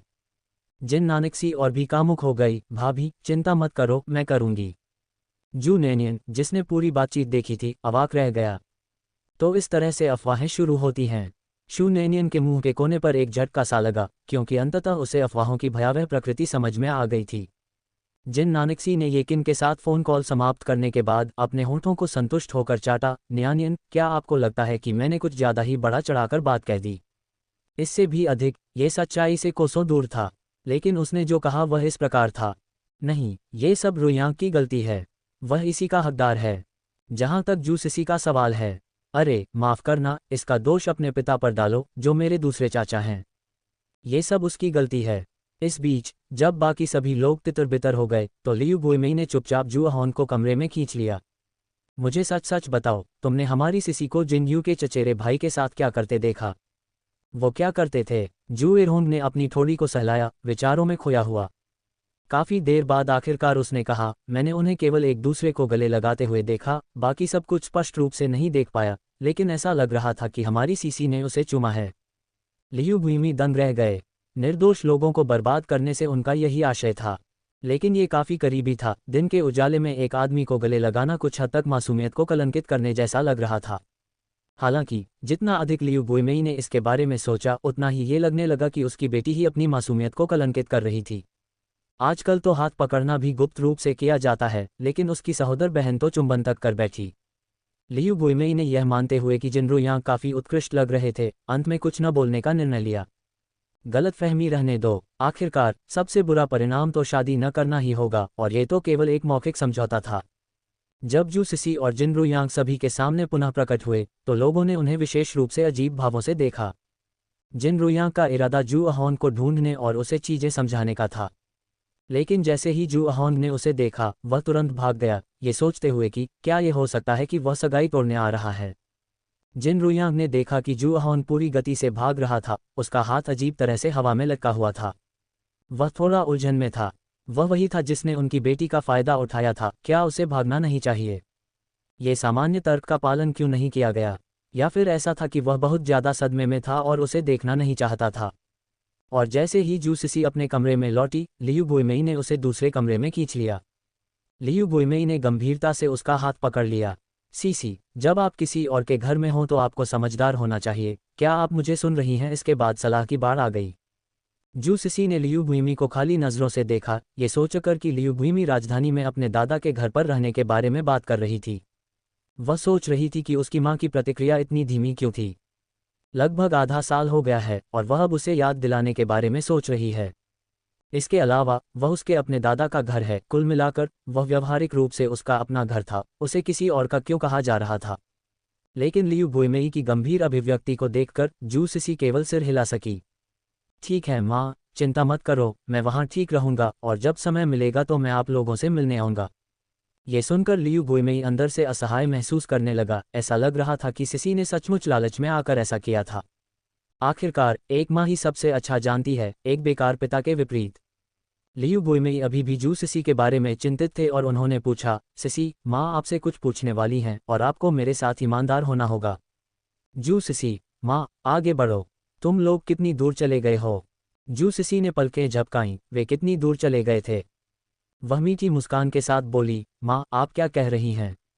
मैं समझ नहीं पाया, क्या आप अधिक स्पष्ट बता सकते हैं? लियू बुइमेई ने सोचा कि जू सिसी मूर्ख बन रही है और उसने उसके सिर पर वार कर दिया। माँ तुम्हें दोष नहीं दे रही है, बस मुझे बताओ रुयांग ने तुम्हारे साथ क्या किया है? ये सुनते ही जू सिसी के गाल तुरंत लाल हो गए। उसके उस लानत भरे पिता ने अभी रसोई में जो कुछ देखा, उसके बारे में तो नहीं बताया, है ना? लियू बुइमी ने शर्माते हुए जू सिसी पर एक नज़र डाली और तुरंत उसके दिल में दर्द महसूस हुआ। क्या वह ठीक से नहीं जानती थी कि उसकी बेटी किस प्रकार की व्यक्ति है? आमतौर पर उसका चेहरा सुअर की खाल जितना मोटा होता था और अब वह सचमुच शर्मा रही है। आखिर ऐसी क्या बात हुई होगी जिससे वह शर्मसार हो गई। उसने तुरंत सोचा कि जू सिसी और जिनरुयांग के बीच जो कुछ भी होना चाहिए था वह पहले ही हो चुका है। लियू गुइमेई ने तुरंत अपने दिल को पकड़ लिया और अभिभूत हो गई। रुको, बात करना बंद करो, मैं अब और नहीं सुन सकती। वैसे भी तुम और रुयांग की सगाई हो चुकी है। जू सिसी ने पहले तो पलकें झपकाईं क्योंकि उन्हें लगा कि उन्होंने गलत सुना है। ये पुष्टि करते हुए कि लियू गुइमेई ने कोई गलती नहीं की है तथा वह आपसे निराश भाव से उनकी ओर देख रही थी, जू सिसी अपने पैरों पर खड़ी हो गईं। माँ, आपने क्या कहा? आपका क्या मतलब है कि मेरी सगाई भाई रुयांग से हो गई है? ये कब हुआ? मुझे इसके बारे में कैसे पता नहीं चला? जू सिसी हैरान रह गई। लियू गुइमी ने मूल रूप से जू अहोन को ऐसा दृश्य करते हुए देखा था, ये सोचकर कि जब तक उसकी बेटी को कोई आपत्ति नहीं है तब तक ये ठीक है। उसने यह उम्मीद नहीं की थी कि वह जिनरुयांग के साथ पहले ही इस हद तक विकसित हो चुकी थी। अब भले ही वह विद्रोह कर दे, लेकिन विवाह केवल मौखिक समझौता नहीं हो सकता था, इसे वास्तविक बनाना होगा। इस मामले पर मैं, तुम्हारे पिता, तुम्हारे दादा और तुम्हारी दादी पहले ही निर्णय ले चुके हैं, तुम्हें आपत्ति करने का कोई मौका नहीं है। लियू गुइमेई ने अपने दिल को पकड़ लिया और चक्कर महसूस करते हुए कहा, और फिर उसे याद आया कि उसके परिवार सीसी को वास्तव में जिनरुयांग के साथ रहने से बेहतर सौदा मिल रहा था। उन्होंने कहा, बस इसके बारे में चुपचाप खुश रहो। जू सिसी, चुपचाप प्रसन्न, मेरे पैर खुश, इसे रफू करें। इसका निश्चित रूप से उसके निकम्मे पिता से कुछ लेना देना था। जू सिसी ने गुस्से में बाहर निकलकर अपने पिता से हिसाब बराबर करने का निर्णय लिया। उसने ऐसे पिता देखे थे जो अपनी बेटियों के प्रति कठोर थे, लेकिन ऐसा पिता कभी नहीं देखा जो इतना कठोर हो गया हो। जू सिसी के अंदर गुस्सा भड़क उठा। जैसे ही वह बाहर आए, उसने जोर से चिल्लाना शुरू कर दिया, जू अहोन, अभी यहाँ बाहर आओ। जू एरोन कहीं और व्यस्त था और वह उससे परेशान नहीं हो सकता था, उसे उसकी बात सुनने का भी मौका नहीं मिला। लेकिन वह बूढ़ी औरत थी जो उसके पास आए और उसके सिर के पीछे थप्पड़ मारा। आओ। जू सिसी ने दर्द से अपना सिर ढक लिया और बूढ़ी औरत को देखा, दयनीय रूप से शिकायत करते हुए बोली, दादी, आप क्या कर रही हैं? अनादर करने वाले बच्चे, क्या तुम जू अहोन को इसी नाम से बुलाते हो? यही मेरा नाम है। जू सिसी अवाक रह गई। दादी, क्या आप मुझे बता सकती हैं कि वास्तव में क्या हो रहा है? भाई रुयांग से मेरी सगाई कैसे हुई? ये बात सुनकर बूढ़ी औरत ने हंसते हुए कहा, ठीक है, जब तुम्हें सौदा मिल गया है तो शर्मीली होने का नाटक करना बंद करो। मुझे नहीं पता था कि तुमने दादी के असली तरीके सीख लिए हैं। कौन से सच्चे तरीके? जू सिसी पूरी तरह से उलझन में थी, उसका चेहरा शोकाकुल था। दादी, मेरे पिताजी ने आपको क्या बताया? जू सिसी की शिकायतों की आवाज़ बहुत तेज थी और बूढ़ी महिला ने जल्दी से अपना मुंह ढक लिया। अब चुप रहो, इसे अपने पास रखो, इसे प्रसारित मत करो और खुद को हंसी का पात्र मत बनाओ। गुप्त रूप से खुश रहो, कोई तुम पर नहीं हंस रहा है। मैं अच्छी तरह जानता हूं कि तुम क्या सोच रहे हो और दादी तुम्हारी असलियत समझती हैं। आप चाहते हैं कि पूरा परिवार खुशखबरी जाने, है ना? जू सिसी का मुंह फड़क उठा। क्या कोई यह समझा सकता है कि उसकी दादी अचानक इतनी अश्लीलता से क्यों हंस रही थी? क्या उन्हें यह कहना चाहिए कि वह निश्चित रूप से कॉमरेड जू अहोन जैसी ही हैं? बूढ़ी औरत ने उसकी पीठ थपथपाई। अब तुम बच्चे नहीं रहे, तुम्हें ये बातें समझनी चाहिए। अगले कुछ दिनों में आपके भाई जिकियांग के खुश होने का समय है, इसलिए सुर्खियां मत चुराओ। जू सिसी, दादी, मेरे पिताजी ने आपको मेरे और भाई रुयांग के बारे में क्या बताया? अपनी युवावस्था में वह वृद्ध महिला जितनी भी कठोर थी, फिर भी वह अपनी पोती के साथ कुछ मामलों पर चर्चा करने में असमर्थ थी। जू सिसी का सवाल सुनने के बाद बूढ़ी महिला एक गंदे चेहरे के साथ भाग गई और अपना मुंह ढकते हुए बुदबुदाई, ओह प्रिय, इसके बारे में बात नहीं कर सकती, इसके बारे में बात नहीं कर सकती। मैं आप युवाओं के साथ रहने के लिए बहुत बूढ़ी हो गई हूँ। वृद्ध महिला के पैर, यद्यपि वृद्ध थे, आग के पहिए की तरह तेजी से भाग रहे थे। जू सिसी अवाक रह गई। दादी, वापस आओ, मैं जवाब के लिए आपका पीछा नहीं करूंगी, धीरे चलो, गिरो मत। जैसे ही ये शब्द निकले, बूढ़ी महिला लड़खड़ा गई, लेकिन सौभाग्य से घर से बाहर आ रहे जू वेंतियन ने समय रहते उसे पकड़ लिया। उसकी उम्र में गिरने से डरकर जू वेंतियन ने उसे चिंतित होकर डांटा, सावधान रहना, ठीक है? उठते ही सबसे पहले उस बूढ़ी महिला ने जू वेंतियन से खुद को छुड़ाया, अपने जूते उतारे और जू सिसी का पीछा करते हुए वापस आई। मैं तुम्हें उस बदकिस्मती के लिए पकड़वाऊंगी। बूढ़ी महिला को चप्पल लेकर अपनी ओर आते देख जू सिसी इतनी डर गई कि वह मर गई। उसने अपनी पैंट ऊपर उठाई और दूसरी मंजिल की सीढ़ियों से ऊपर भागने लगी। सिस्टर न्यानियन, मदद करो। सौभाग्य से जू वेंतियन इतनी फुर्ती से गाओ लिहोन को रोकने में सफल रहा। उसे पकड़ते हुए वह हंसा, अपनी पोती के साथ झगड़ा करने की क्या बात है? ये सुनकर बूढ़ी महिला को अचानक लगा कि उसके साथ अन्याय हुआ है। उस खरगोश ने मुझे लगभग गिरा ही दिया था और तुम अभी भी उसका साथ दे रहे हो। जू वेंटियन, मैं अगली बार उसे हराने में आपकी मदद करूंगा। यही तो भावना है। बूढ़ी महिला तुरंत खुश हो गई, उसके झुर्रियों वाले चेहरे पर एक गुलदाउदी जैसी चमकदार मुस्कान फैल गई। उसकी मुस्कान देखकर जुवेंतियन भी मुस्कुराने से खुद को रोक नहीं सका। वृद्ध दंपति एक दूसरे का सहारा लेकर घर के अंदर चले गए। जूसिसी ने दूसरी मंजिल के गलियारे से देखा कि वृद्ध दंपति अंततः वापस आ गए। उसने अपने धड़कते दिल को थाम लिया, नाजुक क्षणों में अभी भी दादाजी ही हैं जो मदद करते हैं। जू नैनियन कमरे से बाहर आया और जूसिसी के सिर पर थपथपाते हुए बोला, क्या तुमने दादी को फिर से गुस्सा दिला दिया? बिल्कुल नहीं, जूसिसी ने इनकार किया। वह उसके बारे में चिंतित थी, कौन जानता था कि वह सचमुच गिर सकती है। इससे ये साबित हो गया कि उसकी चिंता आवश्यक थी और उसने दृढ़तापूर्वक ये स्वीकार करने से इनकार कर दिया कि वह एक अपशकुन थी।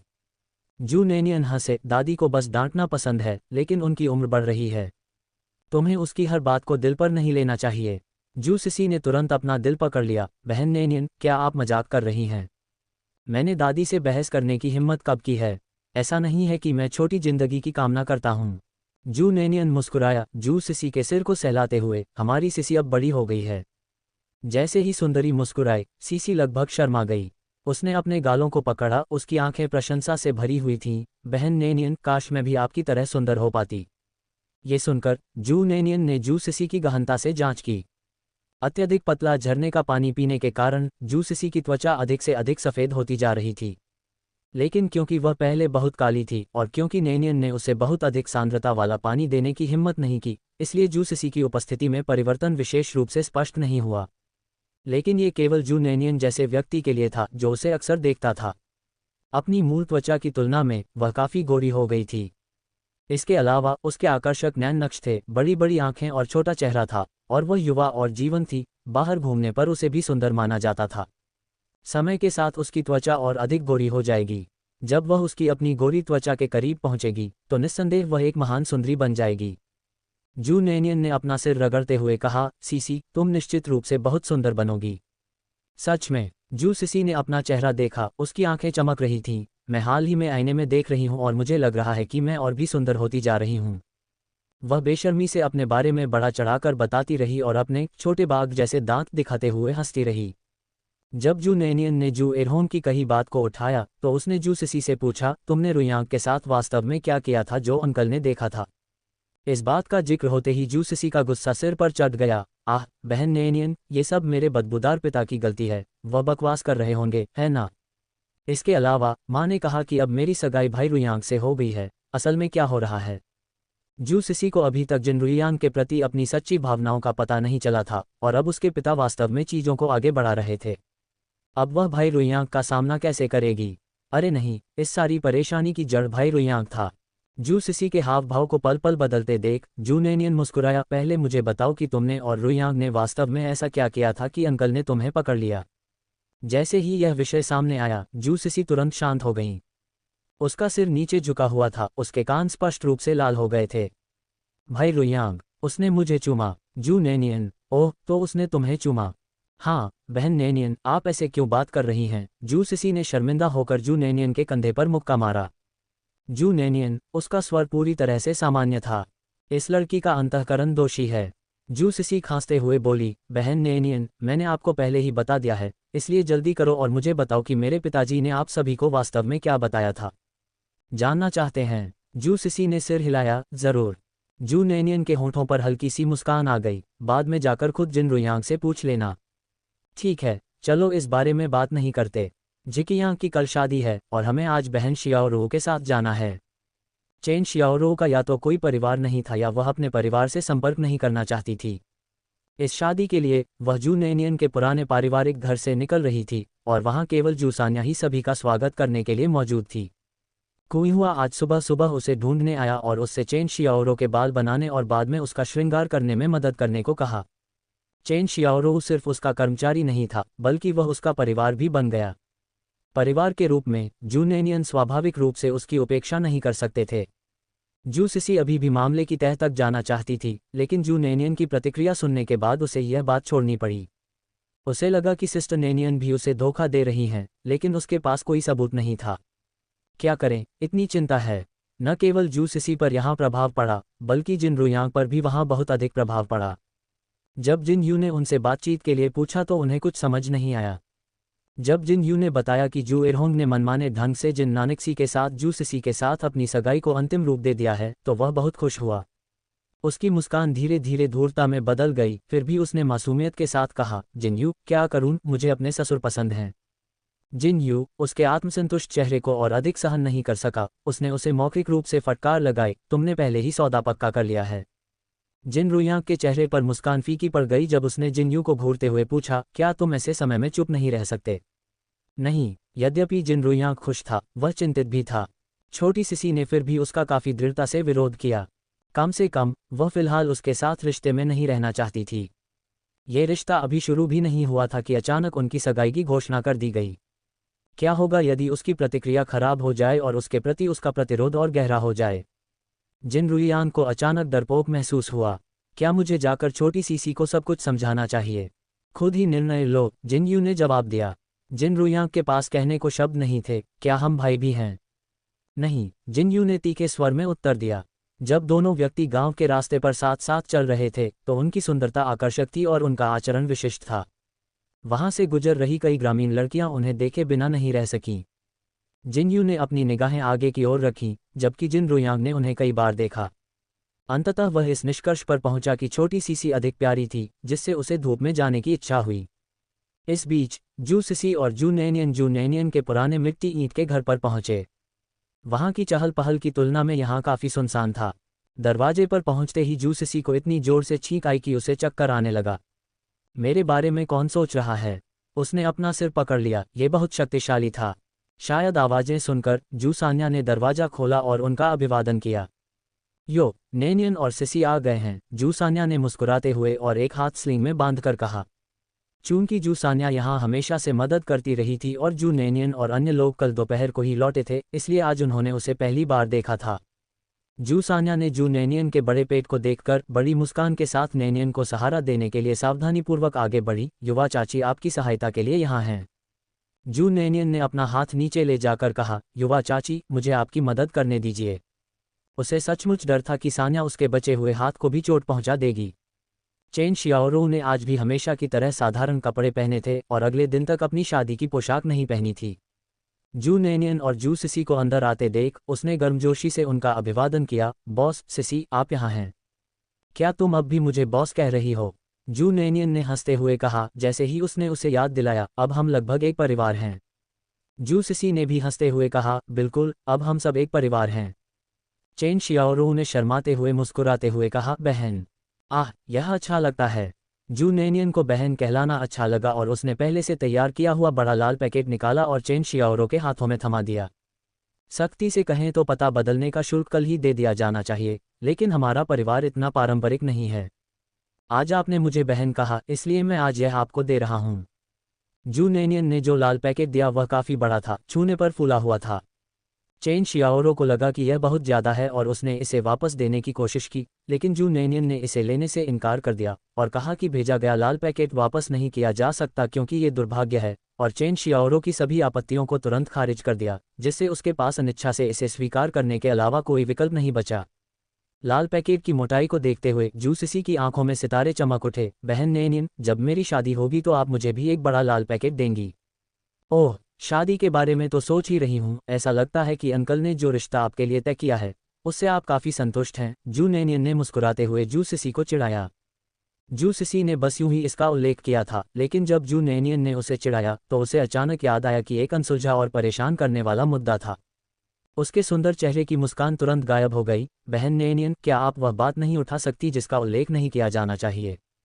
उसने जू नैनियन की बांह पकड़ते हुए उसे हिलाया। आखिरकार मैं तुम्हारी चचेरी बहन हूँ, तुम उस गैर गंभीर जुआहोन का पक्ष नहीं ले सकते और मेरे खिलाफ नहीं हो सकते। तुम्हें मेरी मदद करनी होगी। जू नैनियन ने जल्दी से हाथ हिलाते हुए कहा, हम इस बारे में बाद में बात करेंगे। आज सिस्टर जियाओ रॉ ही स्टार हैं, वहां जाकर खड़े हो जाओ। जू सिसी बहुत समझदार थी। वह जानती थी कि भले ही मुद्दा गंभीर था, लेकिन वह इस समय इसके बारे में कोई हंगामा नहीं कर सकती थी। अन्यथा उसकी चाची रसोई के चाकू के साथ गांव के एक छोर से दूसरे छोर तक उसका पीछा करती रहती। चेन शियाओरू ने जू नैनियन और जू सिसी को इतने घनिष्ठ संबंधों के साथ बातचीत करते देखा और ईर्ष्या महसूस करने से खुद को रोक नहीं सका। घर के बाहर काफ़ी लोग मदद करने और उत्साह में शामिल होने के लिए पहले से ही आ चुके थे। यद्यपि चेन शियाओरू की शादी उसके अपने परिवार के घर से नहीं हो रही थी, फिर भी यान कुइहुआ ने उसके साथ बिल्कुल भी बुरा व्यवहार नहीं किया। इसके अलावा उन्होंने उत्सव के माहौल को और अधिक बढ़ाने के लिए ग्रामीणों को भी आमंत्रित किया था। आखिरकार शादी का मतलब माहौल से है। यदि यह बहुत शांत हो तो ये बहुत नीरस हो जाएगा। जू नेनियन और जू सिसी अंदर ही चेन शियाओरू के साथ बातें करते रहे, जबकि जू सान्या अपनी घायल बांह को घसीटते हुए मीठे वाइन राइस केक के 3 कटोरे परोसने चली गईं। ओह, ये गिरने वाला है, ये गिरने वाला है। सान्या, जल्दी आओ और मदद करो, जू सान्या ने ऊंची आवाज में पुकारा। जब जू नेनियन और जू सिसी ने देखा कि जू सान्या अकेले ही चावल से भरे 3 कटोरे संतुलित कर रही है, तो वे घबराकर उसकी मदद के लिए दौड़े। युवा चाची, आप अकेले इतना बोझ क्यों उठा रही हैं? आपका हाथ अभी भी घायल है। जू नेनियन उसकी दृढ़ता से प्रभावित हुआ। जू सान्या ने गर्व से कहा, ये कुछ भी नहीं है। कल मैं गांव के लोगों के साथ मेजें हिला रहा था और मेरा हाथ गोफन में बंधा हुआ था। सभी ने मेरी योग्यता की प्रशंसा की। इस टिप्पणी से जू नेनियन और जू सिसी को थोड़ी शर्मिंदगी महसूस हुई। वह सचमुच दृढ़ता का साक्षात उदाहरण थीं। तुम्हें इसे जल्दी से खा लेना चाहिए, जू सान्या ने अपने माथे से पसीना पोंछते हुए कहा। न्यानियन, तुम कल सुबह जल्दी आकर जियाओ का मेकअप करो। जू नेनियन आश्चर्यचकित रह गया, क्या यह आज रात नहीं होना चाहिए? जू सान्या ने हाथ हिलाकर टाल दिया, कोई ज़रूरत नहीं, कोई ज़रूरत नहीं। वे कल दोपहर तक दुल्हन को लेने नहीं आएंगे। आपको बस सुबह आकर उसका मेकअप करना है और यह ठीक है। बाकी का मैं ध्यान रखूंगा, आपको चिंता करने की जरूरत नहीं है। जू सान्या ने निर्णायक ढंग से कहा। उसने शू नेनियन को वह सब कुछ बताया जो उसे जानना आवश्यक था और फिर मदद करने के लिए बाहर चली गई। उसके जाने से पहले ही जू नेनियन और अन्य लोगों ने जू सान्या को दूर से बाहर लोगों पर चिल्लाते हुए सुना, वह व्यक्ति जो लोहे का बर्तन ले जा रहा है, उसे नीचे रख दे, मुझे करने दे। वे तीनों अवाक रह गए। इसमें कोई आश्चर्य नहीं कि शू अहोंग ने उसे टेबलों को हिलाने का काम सौंपा था, वह बेकार नहीं बैठ सकती थी। लेकिन जू नेनियन कुछ और ही सोच रहा था। उसके छोटे चाचा, जब से जू नेनियन का पुनर्जन्म हुआ था, उसने उसे एक बार भी नहीं देखा था। उसकी अपनी शादी एक महत्वपूर्ण घटना थी और उसकी सगाई भी। हर बार ऐसा लगता था कि छोटे चाचा सुविधाजनक रूप से व्यस्त थे। शू नेनियन की इस छोटे चाचा की यादें मूल मेज़बान तक ही सीमित थीं। फिर भी वे यादें विरल थीं। छोटे चाचा एक ईमानदार आदमी लग रहे थे और वह एक शिक्षक थे। शिक्षक होने के नाते उसे इतना व्यस्त तो नहीं रहना चाहिए, है ना? जू नेनियन कुछ और आश्चर्य करने से खुद को नहीं रोक सके। जू सान्या के साथ उनकी बातचीत बहुत कम थी, क्योंकि जू सान्या एक विवाहित चाची होने के नाते शायद ही कभी घर लौटती थीं और ज़्यादातर अपने ससुराल वालों पर ही ध्यान देती थीं। इसलिए जू नेनियन को वास्तव में समझ नहीं आया कि यह चाचा क्या कर रहे थे। क्या वह इतना व्यस्त था कि अपनी पत्नी के भतीजे की शादी के लिए भी समय नहीं निकाल सका? अधिकांश लोगों के लिए ये काम से छुट्टी लेने का अवसर होगा, और यदि उन्हें छुट्टी नहीं भी मिल पाए तो भी वे कक्षा के बाद छुट्टी ले लेंगे। बहन नेनियन, आप क्या देख रही हैं? जू सिसी ने अपना सिर झुकाया और जू नेनियन की निगाहों का अनुसरण करने की कोशिश की। उसने दृढ़ निश्चयी जू सान्या को देखा, जिसका एक हाथ गोफन में था और वह दूसरे हाथ से एक बड़ा बर्तन उठाने की कोशिश कर रही थी। पास में खड़े एक चाचा उसे असहाय भाव से देख रहे थे। हमारी युवा चाची वास्तव में सक्षम हैं, जू सिसी ने आश्चर्य में कहा। उसने देखा कि बूढ़े चाचा मदद करना चाहते थे, लेकिन जू सान्या ने उन्हें एक तरफ भेज दिया था। इसलिए उसने वहां जाकर मदद न करने का निर्णय लिया। बहन नेनियन, जल्दी करो और खाओ, नहीं तो ये ठंडा हो जाएगा। जू सिसी ने मीठा वाइन राइस केक जू नेनियन को सौंप दिया। जू नेनियन सुबह उठे थे और उन्होंने ज़्यादा कुछ नहीं खाया था। शराब से चावल की मीठी सुगंध सूंघते हुए उसने जू सान्या के मामलों के बारे में सोचना बंद कर दिया, ये सोचकर कि शायद वह इसके बारे में ज़्यादा सोच रही थी। आखिरकार जू सान्या हमेशा की तरह ही दिख रही थी और उसके मूड में कोई भी गड़बड़ी नहीं दिख रही थी। जू नेनियन ने बहुत लंबे समय से मीठा वाइन राइस केक नहीं खाया था और उसे उसका स्वाद याद आने लगा था। उसने आंखें तिरछी करके एक घूंट लिया, उसे शराब का स्वाद काफ़ी मीठा लगा। बात बस इतनी थी कि चीनी थोड़ी ज़्यादा थी, लेकिन फिर भी यह जू नेनियन की सहनशीलता के भीतर थी। हालांकि जैसे ही उसने चावल की शराब का एक घूंट लिया, उसके पेट ने प्रतिक्रिया व्यक्त की। छोटे ने उसे 2 बार लात मारी। जू नेनियन को बच्चे के उपद्रव की आदत थी और जब उसने उसे लात मारी तो उसने आंखें सिकुड़ते हुए उसके पेट को धीरे से थपथपाया। बेबी, क्या तुम्हें भी पे पसंद है? बच्चे ने 2-3 लातें मारी और जू नेनियन तुरंत समझ गई। उसने धीरे से उसके पेट को सहलाया, मानो वह उसके छोटे से सिर को सहला रही हो। ठीक है, तो मम्मी थोड़ा और खा लेंगी। उसके बाद जू नेनियन ने एक कटोरा खत्म किया और फिर दूसरा कटोरा लिया। उसके पेट में पल रहा बच्चा पहले से ही उत्साह से नाच रहा था। बहन, तुम्हारा पेट ऐसा लग रहा है जैसे कि वह जन्म देने वाला है ना? चेन शियाओरो ने खाना खत्म किया, अपना कटोरा एक तरफ रख दिया और जू नेनियन को अपने पेट से बात करते देखकर वह उत्सुक हुए बिना नहीं रह सकी। ये सुनकर जू नेनियन ने प्रसन्नता के साथ कहा, अभी नहीं, लगभग 6 महीने, अभी भी समय जल्दी है। केवल 6 महीने? चेन शियाओरो को यह अविश्वसनीय लगा, ये पहले से ही इतना बड़ा है। ऐसा लग रहा था जैसे वह किसी भी क्षण बच्चे को जन्म देने वाली है। कुछ दुबली पतली महिलाओं का पेट 9 महीने से अधिक गर्भावस्था के बाद भी जू नेनियन के पेट जितना बड़ा नहीं था। और अपने पेट के अलावा जू नेनियन हर जगह पतली थी, जिससे यह और भी अधिक अतिरंजित लग रहा था। जू सिसी ने बीच में कहा, बहन नेनियन, क्या आपको यकीन है कि ये जुड़वा नहीं है? अगर वे जुड़वा होते तो अच्छा होता। 2 समान छोटे शिशुओं के बारे में सोचते हुए जू नेनियन के होठों पर एक खुश मुस्कान आ गई। दुर्भाग्यवश वह जितनी बार भी जांच के लिए गई, डॉक्टर ने हमेशा केवल एक ही का उल्लेख किया। उसने अनुमान लगाया कि बच्चे को जन्म देने में उसे कठिनाई होगी। ऐसा लग रहा था कि बच्चा वास्तव में बहुत मोटा है। जुड़वा नहीं, सिर्फ एक, जू नेनियन ने दोनों को बताया। दूसरों को उस पर संदेह नहीं हुआ क्योंकि वह इतनी आश्वस्त थी। जू सिसी ने भी उत्सुकतावश जू नेनियन के पेट को कुछ बार और छुआ। ऐसा लग रहा था कि छोटा बच्चा बिना हिले डुले सो गया है। जू सिसी ने देखा था कि जब उसने जू नेनियन के पेट को छुआ तो वह लगातार हिल रहा था, तो जब उसने कोशिश की तो कोई प्रतिक्रिया क्यों नहीं हुई?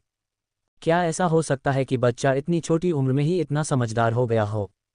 उत्सुकतावश उसने पूछा, बहन नेनियन, ये क्यों नहीं हिल रहा है? जू नेनियन ने अपना कटोरा नीचे रखा और अपने हाथ से छुआ। वास्तव में कोई प्रतिक्रिया नहीं हुई। क्या वह सो गया था? वह खुद को रोक नहीं सकी और चिल्लाई, बेबी। निश्चित रूप से कोई प्रतिक्रिया नहीं। जब से बच्ची 3 महीने की हुई, हर बार जब जू नेनियन उसके पेट को छूती तो बच्ची उसके साथ बातचीत करती।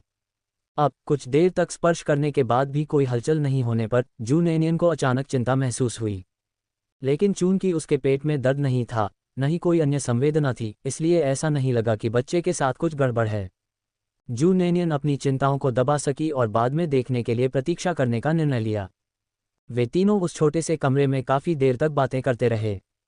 चेन शियाओरो काफी शर्मीली थी, इसलिए अधिकांश बातचीत जू नेनियन और जू सिसी के बीच हुई और वह सुन रही थी।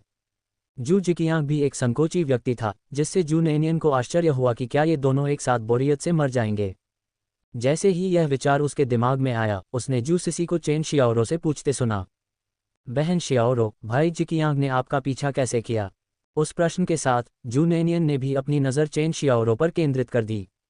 गहन जांच को महसूस करते हुए चेन शियाओरो शर्मा गई और बोली, बस ऐसे ही। जू नेनियन को पता था कि चेन शियाओरो और जू जिकियांग ने एक दूसरे को डेट किया था और लगभग 1.5 महीने के भीतर ही उन्होंने शादी कर ली थी। वह भी इस बात को लेकर उत्सुक थी कि उसका छोटा भाई चेन शियाओरो को कैसे लुभाने में कामयाब रहा।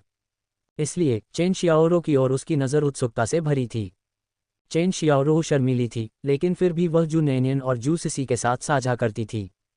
उस दिन जब जू जिकियांग और जू नेनियन ने फ़ोन रख दिया तो अगले दिन उसे चेन शियाओरो मिल गया। उसने उसे गांव के प्रवेश द्वार पर नदी के किनारे मिलने के लिए कहा। यह पहली बार था जब जू जिकियांग ने चेन शियाओरो को बाहर चलने के लिए कहा था। चेन शियाओरो बहुत खुश हुई और उसने खुशी खुशी अपने वेतन से खरीदे हुए सुंदर कपड़े पहन लिए। दरअसल उस दिन जू जिकियांग ने अपनी भावनाओं को स्वीकार किया था। उसने पूछा, जियाओरो, क्या तुम मुझसे शादी करोगी? ये सुनकर चेन शियाओरो खुशी से लगभग बेहोश हो गई और मूर्खतापूर्ण ढंग से सिर हिलाकर बोली, हाँ, मैं करूंगी। तब जू जिकियांग ने कहा, तो फिर चलो शादी कर लेते हैं। चेन शियाओरो के लिए खुशी से भरी यह स्मृति जब जू नेनियन और जू सिसी के कानों तक पहुंची तो उसका स्वाद तुरंत बदल गया। वे दोनों अचंभित रह गए। बस ऐसे ही? जू नेनियन ने पूछा, मन ही मन सोचते हुए, क्या ये सच में हो सकता है कि उसका भाई इतना अनजान था? ये भाग्यशाली था कि चेन शियाओरो उसे पसंद करती थी, अन्यथा इस तरह के प्रस्ताव के साथ वह उसे नदी में फेंक सकती थी। जू सिसी को भी यह अविश्वसनीय लगा। एक बुद्धिजीवी के रूप में यद्यपि वह थोड़ी भोली थी, फिर भी उसके कुछ छोटे मोटे रोमांटिक आदर्श थे। चेन शियाओरो की कहानी सुनने के बाद जू नेनियन उस समय जिन्यू के प्रस्ताव के बारे में सोचने से खुद को नहीं रोक सका, जो वास्तव में दिल को छू लेने वाला था। जबकि जू सिसी सोच रही थी कि शायद भाई रुयांग इतना बुरा नहीं था। जू जिकियांग के कबूल करने का तरीका, हालांकि जू नेनियन और जू सिसी द्वारा लगातार चिढ़ाया गया था, चेन शियाओरो की नज़र में यादों में सबसे सुखद था। चेन शियाओरो की शर्मीली और शर्मीली मुस्कान देखकर जू नेनियन इसे मनोरंजक मानने से खुद को रोक नहीं सका। दरअसल पानी पीने की तरह ही व्यक्ति स्वयं ही जान लेता है कि पानी ठंडा है या गर्म। चेन शियाओरो के लिए सौभाग्य की बात थी कि उसके दिल में जू जिकियांग था, इसलिए जू जिकियांग ने जो भी किया वह अच्छा और सही था।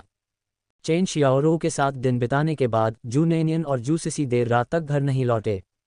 जिन यू और जिन रुयांग उन्हें लेने आए। रास्ते में आमतौर पर बातूनी रहने वाली जू सिसी काफ़ी चुप थी। इसके बजाय जिन रुयांग अधिक बातूनी था।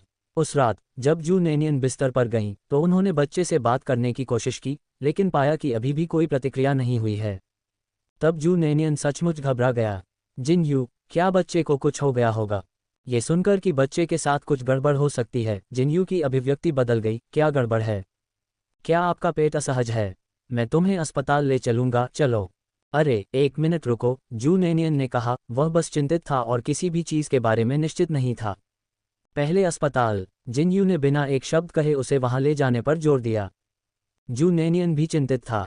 जिन यू की जिद को देखते हुए उसने सोचा कि अस्पताल जाकर जांच करवाना ही बेहतर होगा। दूसरों को चिंता से बचाने के लिए जिन यू ने जू नेनियन को बाहर ले जाने से पहले विशेष रूप से बूढ़ी महिला को बताया। हालांकि उन्होंने केवल इतना बताया कि वे गर्भावस्था को स्थिर करने के लिए कुछ पारंपरिक औषधियां लेने जा रहे हैं, इसके अलावा कुछ नहीं। वे दोनों सीधे ओल्ड वू के घर की ओर चल पड़े, जो आधी रात को जाग गया था और लगातार जम्हाई ले रहा था। क्या तुम दोनों दिन में नहीं आ सकते? बूढ़े वू ने चिढ़कर कहा। देर रात किसी को परेशान करना निश्चित रूप से अच्छा नहीं था और जू नेनियन ने क्षमा याचना करते हुए कहा, बूढ़े वू, आपके आराम में खलल डालने के लिए क्षमा करें। तभी बूढ़े वू ने अपनी आंखें खोलकर जू नेनियन को देखा। और यार, क्या वह नज़र एक बड़ी बात थी? बूढ़े वू ने अपनी आंखें रगड़ते हुए कहा, वाह, तुम्हारा पेट इतना बड़ा कैसे हो गया? फिर स्थिति को समझते हुए उन्होंने हंसते हुए कहा, बधाई हो, बधाई हो। जिन यू के पास बूढ़े वू के साथ छोटी मोटी बातचीत करने का धैर्य नहीं था। वे इतने करीब थे कि उन्हें विनम्रता से बात करने की जरूरत नहीं पड़ी, इसलिए उन्होंने सीधे मुद्दे पर आकर कहा, क्या आप जांच कर सकते हैं कि मेरी पत्नी के बच्चे को कुछ समस्या तो नहीं है? क्योंकि यहाँ आते समय जू नेनियन ने बताया कि उसके पेट में दर्द नहीं हुआ और उसे कोई विशेष प्रतिक्रिया भी नहीं हुई, बस बच्चे ने अचानक उसके साथ बातचीत करना बंद कर दिया। इसलिए जिन यू उतना घबराया हुआ नहीं था जितना कि कोई उम्मीद कर सकता था। अपना हाथ आगे बढ़ाओ, बूढ़े वू ने कहा। अब वह बड़बड़ाना बंद कर दिया, उसे एहसास हुआ कि यह एक गंभीर मामला था। जू नेनियन ने आज्ञाकारी ढंग से अपना हाथ बढ़ाया। बूढ़े वू ने अपनी आंखें बंद कर लीं, जू नेनियन की नब्ज देखी और काफ़ी देर बाद अचानक अपनी आंखें खोलीं। बधाई हो जिन यू, तुम बिल्कुल अच्छे आदमी हो। जिन यू ने शुरू में सोचा कि बूढ़ा वो उसे पिता बनने पर बधाई दे रहा है, जिससे वह हैरान हो गया। इतना बड़ा पेट होने के बावजूद क्या वह ये नहीं जान सका कि उसकी पत्नी गर्भवती है? इसलिए जिन यू ने सोचा कि बूढ़े वू की बधाई अनावश्यक थी। क्या बच्चा ठीक है? जू नेनियन ने चिंतित होकर पूछा। मुस्कुराते हुए और अपनी दाढ़ी को सहलाते हुए बूढ़े वू ने कहा, कोई खास समस्या नहीं है, उसे बस अधिक बार घूमने की जरूरत है। बस बात यह है कि दूसरे बच्चे की नब्ज थोड़ी कमजोर है। दूसरा बच्चा? शू नेनियन और जिन यू ने एक साथ पूछा और बूढ़े वू की ओर अविश्वास से देखने लगे। इसका क्या मतलब था? दूसरे बच्चे से उनका क्या तात्पर्य है? क्या पेट में एक ही बच्चा नहीं है? बूढ़े वू ने मुस्कुराते हुए जिन यू को चिढ़ाते हुए कहा, तुम वाकई कमाल के हो लड़के। अभी अभी शादी हुई है और 2 छोटे बच्चे भी हैं, जो तुम्हारे पिता से भी ज़्यादा उत्पादक हैं। अब जिन यू और जू नेनियन को अंततः समझ आ गया कि ओल्ड वू का क्या मतलब था। बूढ़ा वो उनकी हैरान करने वाली प्रतिक्रियाओं से हैरान रह गया और भौहें चढ़ाते हुए बोला, तुम्हें पता नहीं था कि तुम्हारे अंदर 2 बच्चे हैं? 2 बच्चों? जू नेनियन और जिन यू ने एक दूसरे को देखा, दोनों आश्चर्य से भर गए। यद्यपि उसका पेट बड़ा था और बिल्कुल जुड़वां बच्चों जैसा लग रहा था, लेकिन इस समानता के कारण ही जू नेनियन को बड़ी उम्मीद थी और वह जिन यू के साथ कई बार जांच के लिए अस्पताल गई थी। हर बार डॉक्टरों ने कहा कि केवल एक ही है, और अब उन्हें बताया जा रहा है कि वे 2 हैं। वे आश्चर्यचकित क्यों न हों? यदि उन्हें शुरू से ही इसकी जानकारी होती तो ये सदमा उससे भी अधिक गहरा होता। जू नेनियन ने अनजाने में अपना मुंह ढक लिया। ये हो सकता है? जिन यू ने थोड़ा शांत होकर बूढ़े वू से पूछा, बूढ़े वू, क्या आपको यकीन है कि आपकी जांच में कोई गलती नहीं है? नेनियन और मैं कई बार अस्पताल गए और हर बार उन्होंने हमें बताया कि केवल एक ही बच्चा है। जैसे ही जिन यू ने पहला वाक्य बोला, बूढ़ा वू रक्षात्मक हो गया। अरे क्या हुआ? अब उस युवक को अपनी चिकित्सा कौशल पर भरोसा नहीं रहा। जब उसने सुना कि वे कई बार अस्पताल जा चुके हैं तो बूढ़े वू ने भौहें चढ़ाईं और जू नेनियन से कहा, अपना हाथ फिर से बढ़ाओ, मैं एक बार और जांच करूंगा। जू नेनियन ने जल्दी से अपना हाथ फिर से आगे बढ़ाया। कुछ देर तक उसकी नब्ज टटोलने के बाद ओल्ड वू ने आत्मविश्वास से कहा, ऐसा लगता है कि मेरी पुरानी चिकित्सा कौशल खराब नहीं हुई है। वास्तव में 2 बच्चे हैं, इसमें कोई संदेह नहीं है, इसलिए इस पर सवाल उठाना बंद करो। ओल्ड वू से एक निश्चित उत्तर प्राप्त करने के बाद भी जू नेनियन को विश्वास करना मुश्किल हो रहा था। आखिरकार अस्पताल ने भी कई जांच की थी। उसने ओल्ड वू को कई बार अपनी जांच करने दी। शू नेनियन की चिंताजनक भावनाओं को जानते हुए बूढ़े वू ने उसकी अपनी कुशलता पर अविश्वास को नज़रअंदाज किया और कई बार उसकी जांच की। लेकिन कई बार पूछने पर भी ओल्ड वू का जवाब एक ही रहा। वापस आते समय जू नेनियन बिस्तर पर बैठा हुआ था और अभी भी कुछ हद तक स्तब्ध था। अपने गोल पेट को छूते हुए उसके होंठ अंततः मुस्कुराहट में बदल गए। बच्चे। उसने अपना सिर जिन्यू की ओर झुकाया और कहा, जिन्यू, अब हमारे पास वास्तव में 2 बच्चे हैं। वह अपना पेट रगड़ती और हंसती, फिर अपना पेट रगड़ती और फिर हंसती। जिन्यू को उसका मनमोहक व्यवहार बहुत पसंद आया और वह उसे अपनी बाहों में लेने और उसे चूमने से खुद को रोक नहीं सका।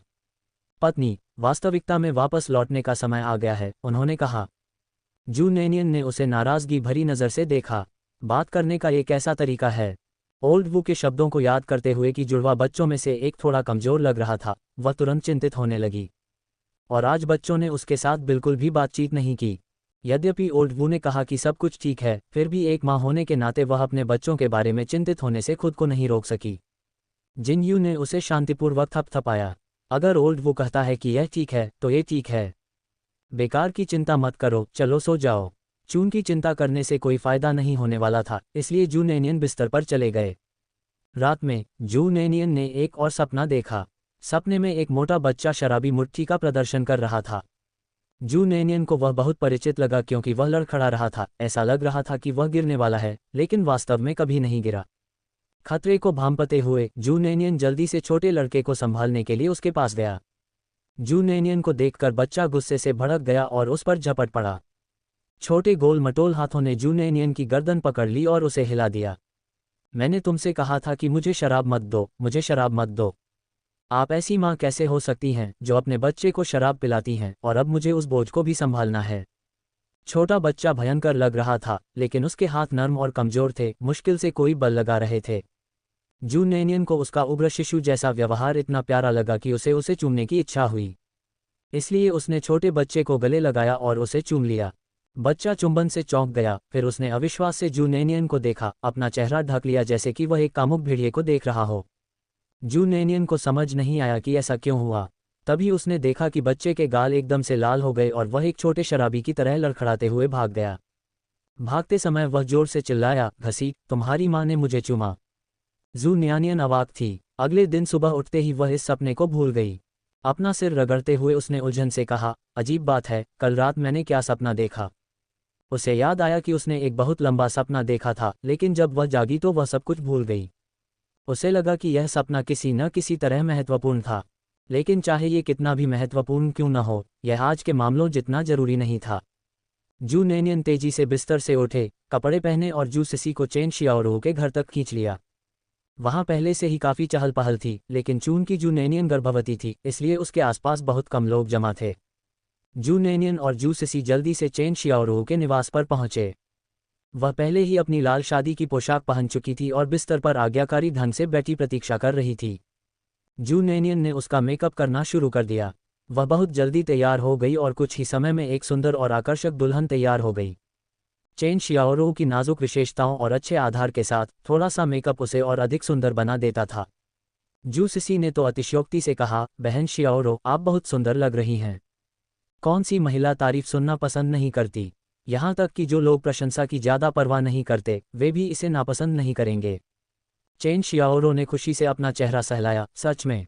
वास्तव में शियाओरू आज सबसे सुंदर दुल्हन है, जू नेनियन ने मुस्कुराते हुए कहा और उसे खुद देखने के लिए आईना दिया। दर्पण में चमकती हुई महिला को देखकर चेन शियाओरू शर्मा गई और जू नेनियन से पूछा, बहन, क्या आपको लगता है कि जिकियांग को ये पसंद आएगा? जू नेनियन लगभग लड़खड़ा गए। कितनी मूर्ख लड़की है। जियाओरू बहुत सुंदर है, जिकियांग को यह जरूर पसंद आएगा, उसने उसे आश्वस्त किया। तुरंत ही चेन शियाओरू के चेहरे पर मुस्कान और चौड़ी हो गई। ऐसा कहा जाता है कि एक महिला के जीवन में सबसे खूबसूरत पल वह होते हैं जब वह अपनी शादी की पोशाक पहनती है और जब वह अपने बच्चे के जन्म के बाद मुस्कुराती है। ये उनके सबसे खुशी के दिन हैं। सुंदरता उनके चेहरों पर खुशी भरी मुस्कान में निहित है। इसमें कोई संदेह नहीं कि जू जिकियांग से शादी करना चेन शियाओरू के दिल की सबसे खुशी की बात थी। जू नेनियन इस बात से हताश हुए बिना नहीं रह सके कि लड़की कितनी भोली थी, साथ ही उन्हें यह भी चिंता थी कि क्या जू जिकियांग भविष्य में चेन शियाओरो के साथ अच्छा व्यवहार करेगा। उसके भाई के जिद्दी स्वभाव को देखते हुए यह अनुमान लगाना सचमुच कठिन था। वह अपने परिवार के प्रति अच्छा हो सकता है। जहां तक उसकी पत्नी का सवाल है तो जू नेनियन को वास्तव में इसकी जानकारी नहीं थी। जू नेनियन और जू सिसी दुल्हन के कमरे में ही रहे और यान कुइहुआ ने शादी का रुमाल छीनने के लिए कुछ गांव के बच्चों को कमरे में खदेड़ दिया। क्योंकि चेन शियाओरो गांव से नहीं था, इसलिए बच्चों को थोड़ी शर्म महसूस हुई। यदि यान कुइहुआ ने उन्हें कैंडी का लालच न दिया होता तो शायद कोई भी नहीं आता। यान कुइहुआ भी अन्य कार्यों में व्यस्त थी और अधिक देर तक नहीं रुक सकी। वह कुछ मिनटों के बाद चली गई। जाने से पहले उसने जू नेनियन को एक तरफ खींचकर उसे याद दिलाना सुनिश्चित किया, जब बाद में हंगामा शुरू हो तो दूरी बनाए रखना, समझे? कोई लापरवाही नहीं। यान कुइहुआ को चिंता थी कि शू नेनियन को इस हंगामे में धक्का लग सकता है और वह ये सुनिश्चित करना चाहती थी कि वह सुरक्षित रहे। जू नेनियन उसकी चिंता से अवगत थी। उसने जल्दी से उसे आश्वासन दिया कि वह सावधान रहेगी। जहां तक इस तथ्य का सवाल है कि उसके पेट में जुड़वा बच्चे हैं, जू नेनियन ने फिलहाल इस बात को अपने तक ही रखने का फैसला किया। आखिरकार ओल्ड वू ने कहा कि 2 थे, लेकिन हर बार जब उन्होंने अस्पताल में जांच की तो उन्हें केवल एक ही मिला। बेहतर होगा कि इस बारे में बात करने से पहले ये सुनिश्चित करने के लिए कि वे पैदा हो चुके हैं, तब तक इंतजार किया जाए। यान कुइहुआ के जाने के कुछ ही देर बाद बारात आ पहुंची। जू नेनियन और जू सिसी खिड़की से बाहर देखने लगे। चूंकि दूरी कम थी, इसलिए वहां कार का इस्तेमाल नहीं किया गया, यहां तक कि साइकिल का भी इस्तेमाल नहीं किया गया। वे बस पैदल ही चले गए। सबसे आगे चल रहे थे, काले रंग का सूट पहने और छाती पर एक बड़ा लाल फूल लगाए, शू जिकियांग। उसके पीछे पुरुषों का एक समूह था। उनमें से कई गांव के युवा थे जो लगभग शू जिकियांग की ही उम्र के थे, और 3 अन्य लोग थे, जिनयू, जिनरुयांग और ये शाओटिंग। ये तीनों भीड़ में अलग दिख रहे थे और उनके भाई को लगभग ढक रहे थे। सौभाग्यवश वे विचारशील थे और उन्होंने सबसे पीछे चलने का निर्णय लिया। लेकिन जू नेनियन उत्सुक था, ये शाओटिंग कब आया? वह कैसे नहीं जानती थी?